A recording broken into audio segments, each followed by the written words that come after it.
Good morning, everybody. This is the live market open for Friday the 13th. It's November 13th. We had a busy week, and now it's coming to a strong close. I'm Yohay, Elam, Forex expansion market movers, doing the show for FX REIT.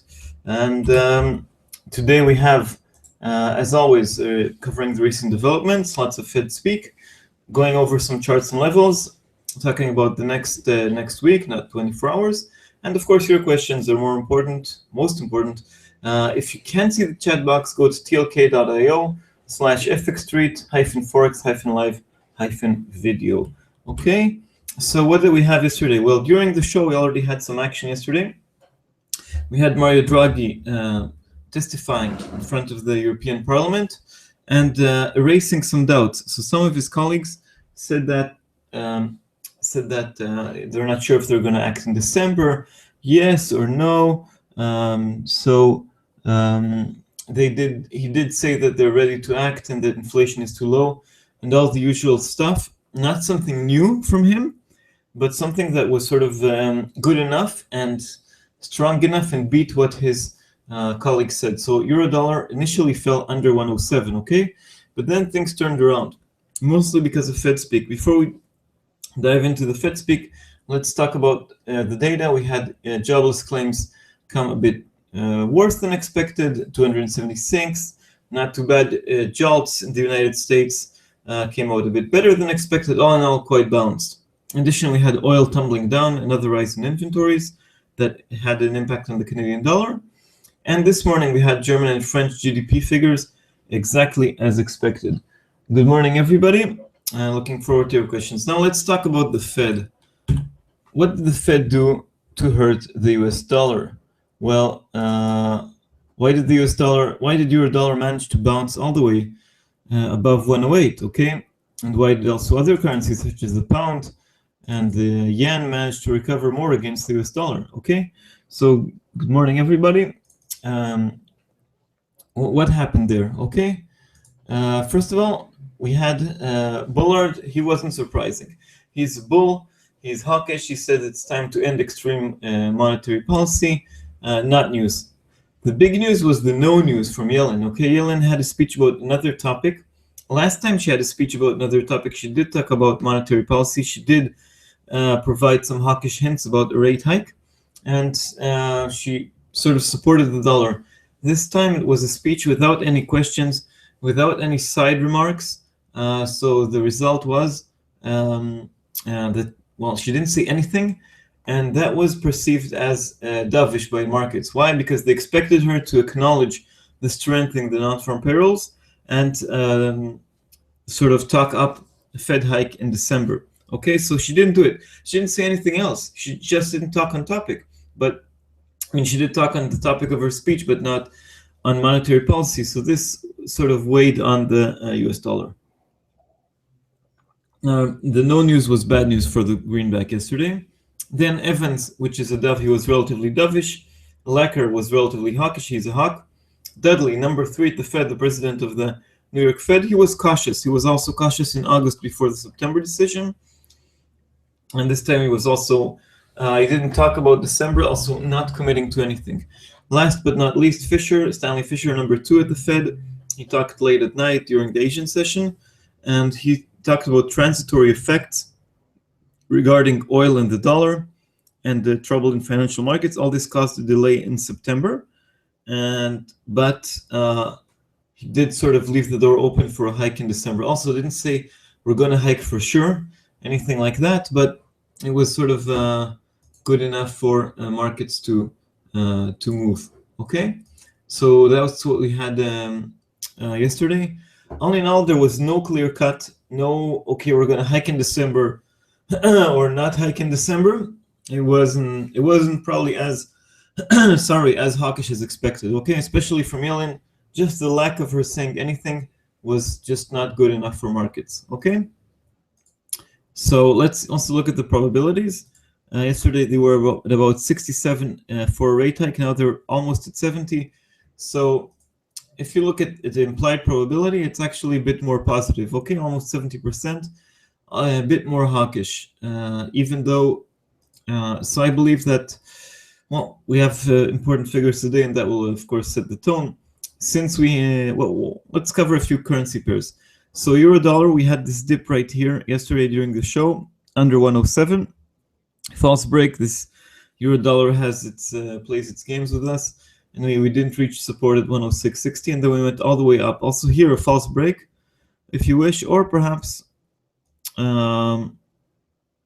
yeah, if we can pull the line up to here, that's 108.30, 108.25 perhaps would be more correct, because that was the high seen yesterday and also the low seen before the non-farm payrolls on Friday. Okay, so that's now top resistance. The previous resistance line at 107.90 is a bit weak. Further support, weak support at 107.05 and stronger support at 106.60. Okay, so euro dollar did have some movement, testing the downside, testing the upside. All in all, as we speak, it's grinding its way back down. So it's a very gradual move with a few corrections. This is the 30-minute chart. All in all, currently just around 107.70, well within the range. Okay, maybe higher part of the narrow range, but all in all, back to the range. Okay, so yesterday we had more. We didn't have good news for the US dollar, but also we didn't have bad news.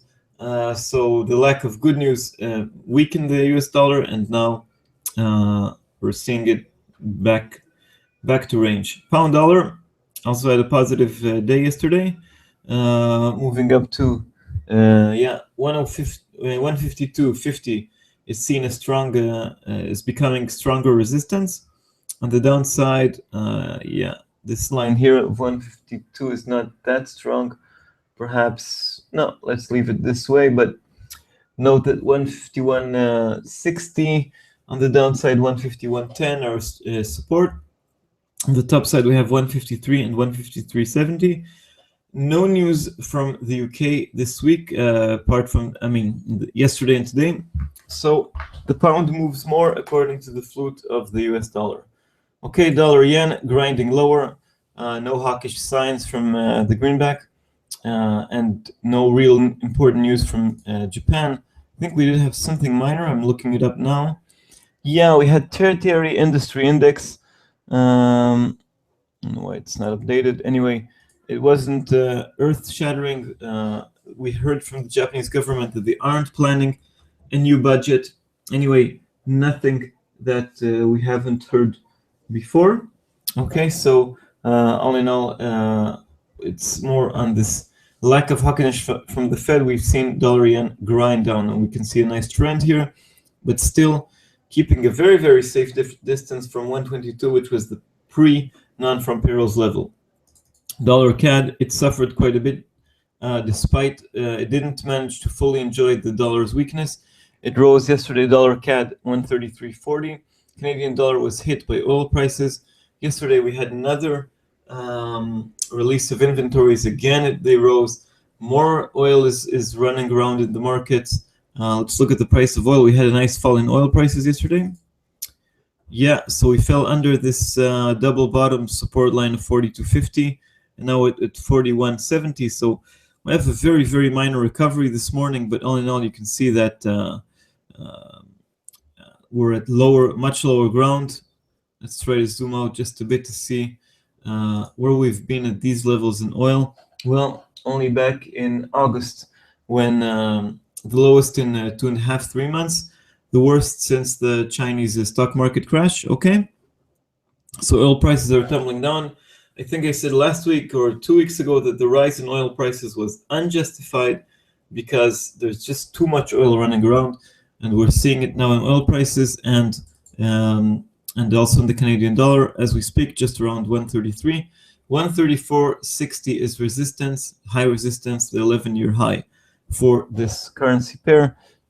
Strong support 130.50, but closer support at 132.40. Good morning, everybody. Let's continue talking about currency pairs.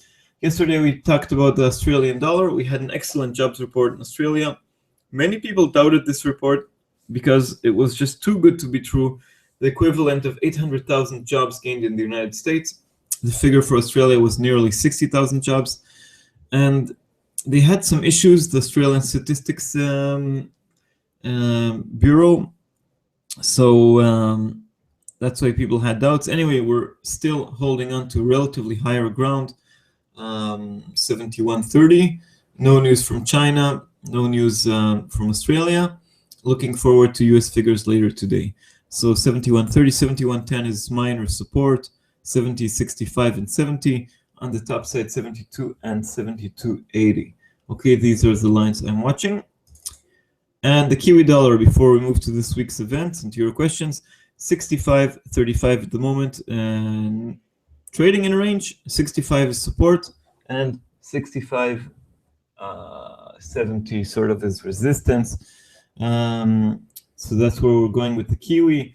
Nothing from New Zealand. Today and next week we have important events there. Of course, milk prices. Okay. Okay, so let's look at the events that we have today. We have a strong ending to this week. So these are the Fed events. Today we have, we had Germany growing as expected 0.3, France as well 0.3. Then we have Italy just after the show. Okay, growth there in the Eurozone's third largest country. Let's see what expectations stand on. Right here, this is the FX trade calendar on Forex Crunch. Yeah, so Italy releases quite a few figures. Why can't I see it here? GDP, no, it's for Greece. Anyway, we have a GDP for Italy. Yeah, disappeared. Anyway, it's we have GDP for Italy, then GDP for the whole Eurozone at 10 GMT, that's living here in the old continent. It's expected to show year-over-year 1.7% and quarter-over-quarter 0.4%. Spain grew stronger than other countries in the Eurozone in comparison to the other big countries, so that might push GDP a bit higher. Okay. So yeah, I found this about Italy. No, sorry, didn't find it. Anyway, the whole Eurozone is expected to grow 0.4%, and that's mediocre growth, but not too shabby. We have a question here about dollar Swiss. Dollar Swiss currently above parity. It made a small dip under parity yesterday, 100.28. Resistance at sort of 185. Support 99.50. Dollar Swiss is dependent on a currency that isn't in this pair, on the euro. Okay, because the Swiss National Bank intervenes a lot, and they're expected to continue intervening, especially if the ECB continues printing more money and cuts the negative deposit rate in December 3rd, in 3 weeks' time. So if we have more action from the ECB, from Mario Draghi, that means more upside pressure on the Swiss franc, downside pressure on Euro Swiss, and this means more intervention. So I see the pair continuing to move higher because I see the euro moving lower, but in the general scheme of things. But trading, when you look at dollar Swiss, you should look at euro dollar in general, because Euro Swiss is undergoing intervention. Currently, we're a bit above the lower levels, 108, 107.60 is support. But anyway, this is the pair that the Swiss National Bank is intervening in most. Okay, so yeah, so if I expect euro dollar to fall, I expect dollar Swiss to rise. But of course, there are so many factors in euro dollar, what the Fed does, what the ECB does. So that's what's impacting the pair. Now moving Eurozone GDP, well, we had Germany and France as expected, so we're not expecting huge surprises from the Eurozone GDP. And then the focus shifts to the United States of America. We have retail sales. So the US economy is based a lot on consumption, and that's why this figure is very important. These are the figures for October. In the past few months, we had quite a few disappointments. We have here last time a small rise of 0.1%, worse than expected. Now we're expecting 0.3% month over month in the headline figure. It's not the only important figure because we also have core retail sales excluding autos, excluding cars. So this is expected. This fell 0.3%, very disappointing in September. We're expecting a bounce back to 0.4%. These are the early stages. October, the early stages of the shopping season. The more important parts come in late November with Thanksgiving and Black Friday, and of course December just towards Christmas.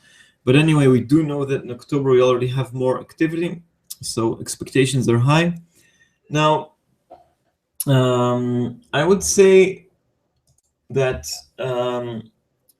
you can look at it both ways. First of all, we need a rebound because we had weak figures so far. So that could imply that we'll have a strong figure, or even a figure that is as expected, not disappointing like in previous months in retail sales. That could boost the US dollar. On the other hand, you can say, okay, if Fed members yesterday were not hawkish enough, were not sort of super bullish on the US economy, what does this mean? Does it mean that they know the retail sales figures and they expect it to be worse than expected? Because when we had the Fed decision in October, it was more hawkish than expected. And the following day, we had GDP that was okay. Okay, so they usually get this information before others, also before the non-farm payrolls reports. Sometimes we have these hints. If they're very cautious and very worried, it means a bad report. If they're very upbeat, it means a strong report. I'm not sure this is the case. There's not always a strong correlation, but these are sort of the two sides of the argument. First of all, shopping season rebound is needed. Good figures or good enough figures are good for the US dollar, and but Fed members were not that hawkish. So anyway, I don't have a clear bias on what I think it'll be. I hope it'll be, of course, positive, but that the US economy is doing well. It's good for the global economy as well, but I'm not sure that this is the case. So these are sort of the two aspects of the retail sales report today, which is the key event. Okay, so we have together with the retail sales report, we have also PPI, the producer price index, less important than CPI. See a question. I'll just finish the events of today and I'll answer the question about euro dollar. So we have PPI expected year over year minus 1.2%, of course, impacted by oil prices. Excluding food and energy, we're expecting a small rise of 0.5, weaker than last month. This will play second fiddle to retail sales, okay? But if we have, let's say, very as expected retail sales and a terrible producer price index will have an impact. Or if we have an as expected result, an as expected result in retail sales and PPI much better than expected, then PPI will have an impact. But in general, all the focus, or almost all the focus, is on the retail sales. Okay. Then we have last but not least, consumer confidence. The Reuters University of Michigan, consumer sentiment. This is a figure for November. Okay. So this is a survey of consumers for the month of November. In theory, there's a good correlation between consumer sentiment and actual retail sales. So if people say that that they're more upbeat about the US economy, it implies higher spending in November, but there's not always a correlation. Okay, anyway, we're expecting a small rise from 90 to 91.5. I think retail sales are more important. If we have good retail sales and then good consumer sentiment, it'll add to the positive sentiment, to the bullish US dollar. And if we have a weak retail sales and then a weak consumer sentiment, it'll sort of add insult to injury, if you wish, and weigh on the US dollar. But if we have it going in the other direction, then the retail sales, it'll of course have a smaller impact. Retail sales is clearly the main event for today. Okay, and we have at the same time also business inventories. And late in the day, Mester from the Fed is speaking. She's not as important as the others that spoke yesterday. as Janet Yellen as others, so I don't think she'll have a big impact. We had lots of Fed speak yesterday. Okay, I have a question here from Fabian about euro dollar. What and how much can move euro dollar today? Well, first of all, we had here's the chart of euro dollar, 107.70, currently grinding its way lower, very much in range. Levels to watch: 107.05, 106.60, to the upside 107.90 and 108.25. What can move the pair? First of all, if we have a surprise in GDP for the whole Eurozone, it can have some impact. But the main event, as I said, is retail sales. The focus shifts to the United States. And that's the key event. Those are the key levels to watch. All in all, let's look at what we had in euro dollar on a weekly basis. I think it's more or less dancing in the same spot. On the weekly, yeah, week over week so far we had the pair rising from the lows, but not going too far. So if we had an open at 107.27, the closing level were 50 pips up on the week, which is not huge. Look at what we had last week, a huge fall. Previous week not much at all. Previous week a big fall. Hopefully we'll have some more meaningful move today. Another question from Alexei. I see that France non-farm payrolls did not so much impact in the euro dollar. Can you surely explain why? Yeah, I didn't mention this figure because it's just not that important. Eurozone German figures have more impact than French figures because Germany is a bigger country, and the ECB, contrary to the Fed, the ECB has only one mandate: headline inflation. Okay, so inflation in the Eurozone is more important than jobs. And more important than jobs in the second largest economy. Okay, in the United States, the Fed has two mandates: the jobs, full employment, and price stability. So that's why jobs are more important in the United States. Also, in the United States, it's just one country, so we have a clear cut. It's a figure for the US dollar. In France, it's one of the jobs figures. Let's look at the figure. I'm looking for it now. I don't have it. Yeah. Yeah, and also it wasn't a big move. So we had 0.2 in the previous quarter in Q2, and now 0.1. So also we didn't have a huge fall or a huge beat. So also this explains it. Okay. Pan asks, you predicted a good Aussie jobs report before it came out. Well done. Can you teach us how you did that, please? I fell asleep waiting for the news and got stopped out of a short.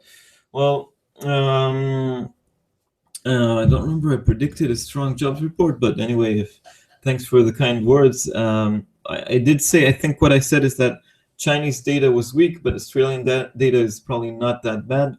How I did that? Well, I looked at the figures. We did see a fall. Australian jobs figures were weak in the previous month. Okay. So, yeah, eventually they were revised to the upside, but to just a fall of 0.8%, 0.8K, but originally it was 5.1. Now expectations stood on a better report on 15,000. So I predicted, well, according to the calendar, I predicted that not much of a prediction. I expected a stronger report than last month. It was much better. Instead of 15,000, 58,000.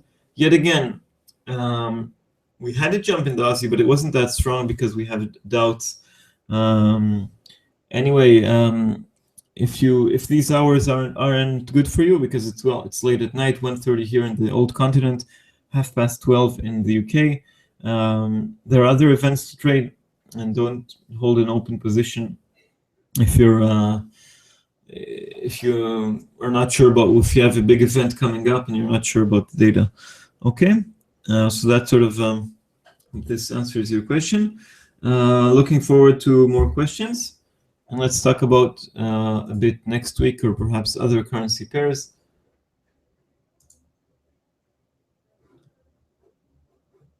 So Let's talk about next week. We have a strong start to the week, okay? We have on Monday, Japan publishes GDP figures, growth figures for the third quarter. Perhaps it'll show that the country is in recession, perhaps not. It's sort of it's borderline. This can impact the Bank of Japan's next rate decisions. And we have another speech from Draghi. Let's see how he behaves. I believe that if we have good data today from the United States and the stronger US dollar, he'll keep quiet. But if we have a stronger euro, weaker US dollar, stronger euro dollar, then we'll have probably Draghi talking down just a bit. Of course, we'll talk about that on Monday. On Tuesday, we have inflation data from the Bank of England, from the UK. We heard they were quite worried in the UK about inflation in the recent quarterly inflation report. That's what hurt the pound, despite really good data from wages, retail sales, you name it. The UK is looking good, and the Bank of England, in my opinion, is just too pessimistic about inflation. So we'll hear about inflation next week. We have also inflation figures from the US. Evans, which is a dove in the United States, he said he wants to see inflation before raising rates. Others, such as Elam, don't need to see inflation rising. They can settle for expectations for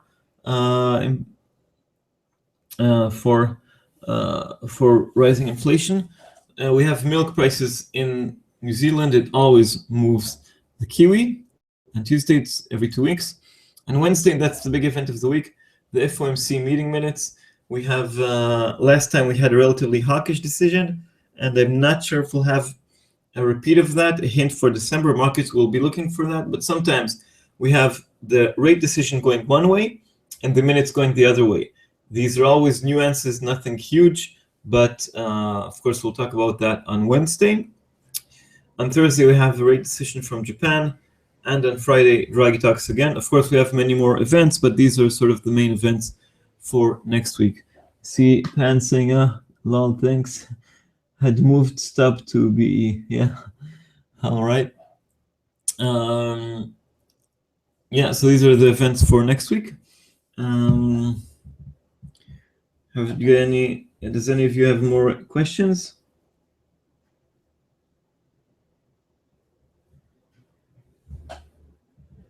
Anyway, also had inflation figures from Spain now, which were weak, so maybe that also has a small negative impact on the euro, but not huge. GDP from the Eurozone is the main event that is left for us in the Eurozone.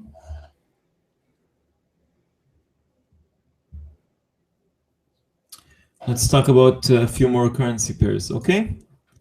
So we talked about the euro, pound, dollar, yen. Let's talk about a few crosses. Euro, pound, okay? We had this pair fall. Oh, that's nice. I think we can mark here a double bottom, right? Yeah, it's around 70.35, 70.40. I see this cross is falling because of monetary policy divergence, contrary to what the recent QIR in the UK said. Data in the UK is looking good. I expect the pound to fall, to strengthen, sorry, and I expect euro to weaken because of more easing. So let's see if we can break lower. Levels to watch here: 70.35 at the moment and 71.40. This is the narrow range. Euro yen, very nice range trading from 131.50 to why does the screen jump? Let's try to refresh it. So 131.50 to 133.20 in euro yen, and pound yen, one of your favorites, is settling above support 186.30, and high resistance remains 188.10, which was the high in September. Okay, so we have questions. What pairs to watch today? Well, euro dollar, because of Eurozone GDP and US retail sales.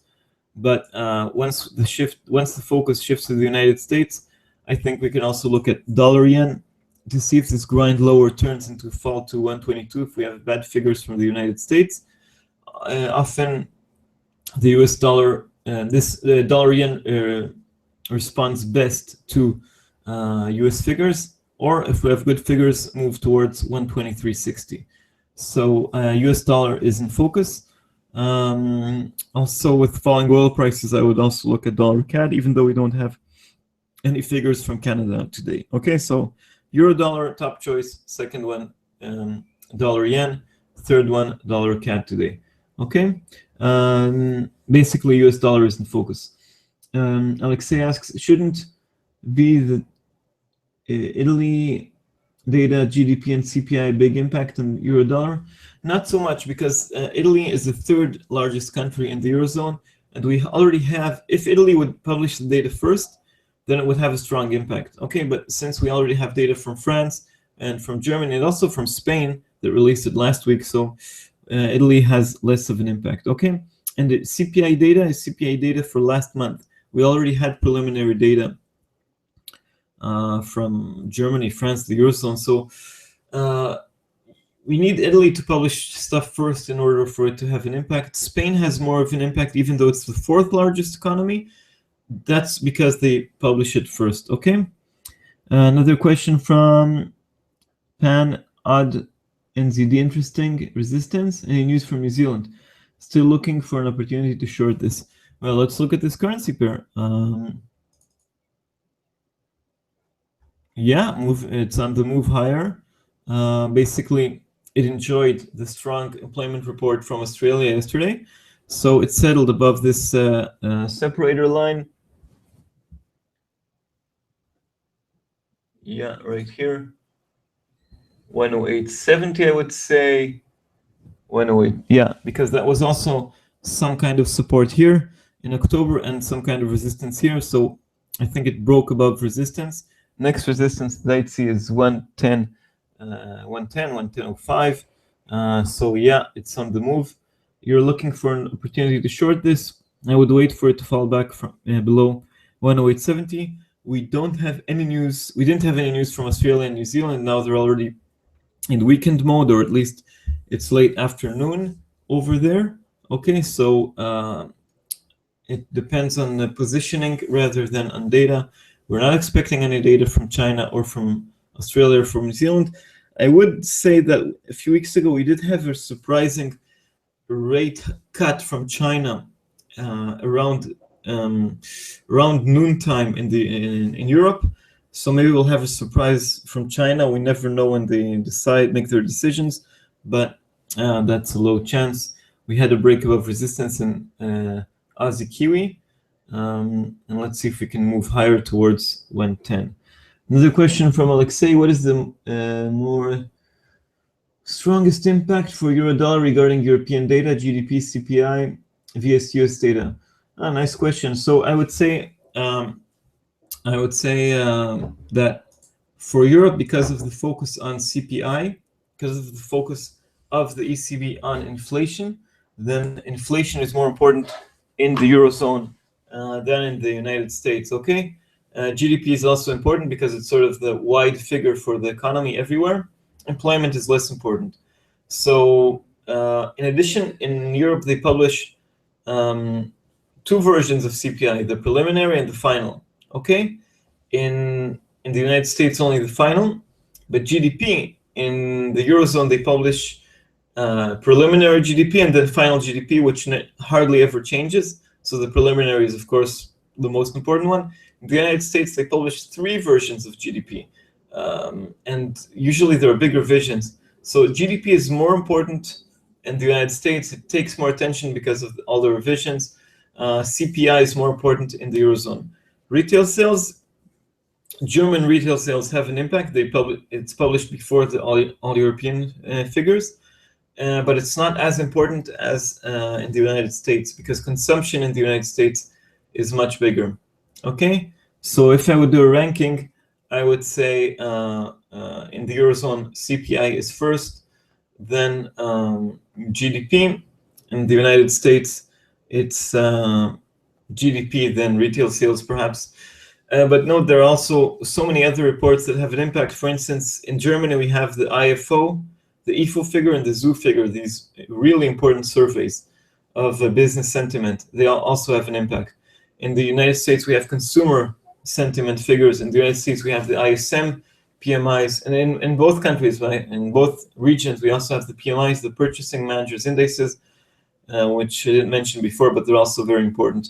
So yeah, maybe we'll do a better ranking of events. But regarding the figures you asked about, Alexei, in the Eurozone, CPI is more important than GDP. In the United States, GDP, retail sales. Okay, and of course, employment is more important in the United States than in Europe. Okay, so I hope this answers the question. Any more questions about currency pairs, about events, fundamentals? I'll show you again this this thing I'm watching. Put it here also in the chat box right now. So this is the implied probability for Fed rate hike in December. Currently, almost 70% for rate hikes, 30% against. I believe we'll see it move after the release of retail sales later today. Okay. Let's see. We have another question from Fabian. If US retail sales are bad and Euro GDP is good, how high do you see Euro dollar rallying? Well, first of all, we had most of the Eurozone GDP figures already out. Germany and France are out. So I don't believe we'll have a big surprise from Eurozone GDP. Okay. Let's say it's better than expected. It comes out 0.5 instead of 0.4. And the big event, the big unknown, is the US retail sales. How high do I see US Euro dollar rallying? I believe the first challenge is, currently it's falling. During the show, already another 10 pips since the last time we looked at it. So 108.25 is strong support, strong resistance at the moment. Okay. So I believe it'll have a challenge over there because we need a really bad US retail sales report in order to see it break above this level, which is currently 65 pips above current levels. But anything is possible with US retail sales. It disappointed so many times in the past. So 108.25 is if we have sort of a bad report, and if we have a terrible report, 109 is the next level I'm watching. Okay, and if we have a good report, 106.60 is the line to watch. Another question. Euro retracing gains before US news. Yeah, I think yesterday I mentioned this at the beginning of the show. Yesterday we didn't get hawkish stuff from the Fed, but we didn't get also dovish stuff. We had each member sort of following his own bias. Fisher was a bit more hawkish. Evans was a bit more dovish.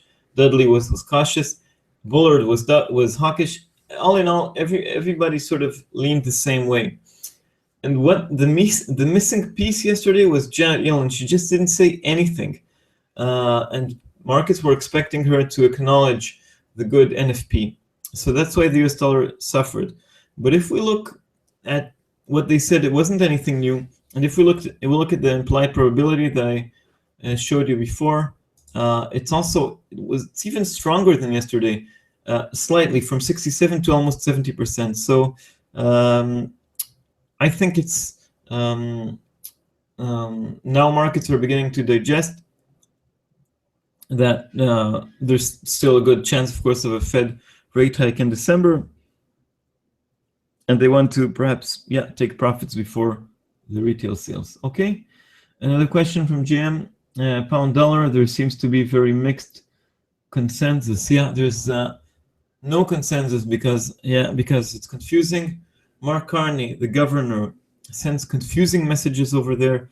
Sometimes when he speaks on his own capacity, he's more hawkish. When he speaks for the collective wisdom of the Bank of England, he's more dovish. Figures in general have been more hawkish, but the quarterly inflation report has been a bit more dovish, so inflation is a bit weaker. but wages, retail sales growth is looking good. So yeah, there's a confusion there. My personal bias is a bit more hawkish on the pound. I think I mentioned this several times.